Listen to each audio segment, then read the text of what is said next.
Leave it to a smart aleck college student to question one of the greatest minds in atomic science. But that's just what young Werner Heisenberg did when he told Niels Bohr point blank, I do not like your atomic model. Your atoms are impossible things to observe, and so they are meaningless. In fact, atoms are not things. Huh? So then, just what the blazes are they? I'm not sure, but I'll try to find out. The answer in part was hidden in line spectra, which scientists had been using for decades to study the nature of atoms. When viewed through a prism, each element produces its own distinct set of colored lines, indicating the frequency of its emitted radiation, a spectral fingerprint, so to speak. For hydrogen, Niels Bohr had shown that changes in an electron's energy state had a direct correlation to these lines. But this model was only useful for predicting the behavior of atoms with a single electron. In other words, hydrogen. Ah, nuts. Heisenberg scrapped Bohr's model altogether and began to imagine the atom, much the way Max Planck had, as a simple virtual oscillator. He was determined to work out a mathematical code for connecting energy states to line spectra. And he did it. He finally broke the spectral code needed to describe the atom by using a series of mathematical equations that were really neat. My results were even further refined by the mathematician Max Born, who used a series of calculus equations.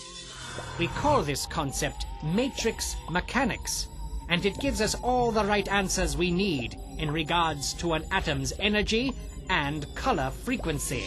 The downside is that we no longer have any visual aids, nothing to picture in our minds, just these ridiculous-looking matrices. See, I told you, atoms are not things.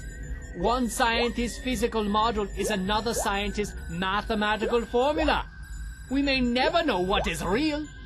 Quantum mechanics, it seemed, like weather forecasting, was more concerned about the results and accuracy of its predictions than with the actual mechanics underlying phenomena. But for Erwin Schrödinger, a talented Austrian physicist, this just wasn't enough. I still believe we can visualize and describe the quantum world. But rather than particles in orbits, Schrödinger envisioned the atom as a collection of wave harmonics. Just as on the violin, each individual string's frequency represents a particular pitch, or, in the case of the atom, a particular color on the line spectrum.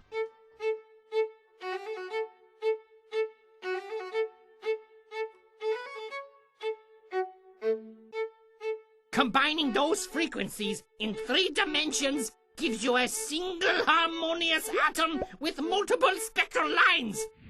What we think of as a particle is actually just the intersecting point of 1,000 waves. So rather than an electron jumping inexplicably from one orbit to the next, you can simply think of that energy transfer as beats between individual wave vibrations. And besides, my model is much prettier. Oh, brother, here we go again. You're wrong. I'm right! As it turned out, even though these two scientists approached the atom from opposite directions, both theories were proven absolutely equivalent from a mathematical point of view. What? Really? Eureka! Wunderbar! Was that? Rosenheim!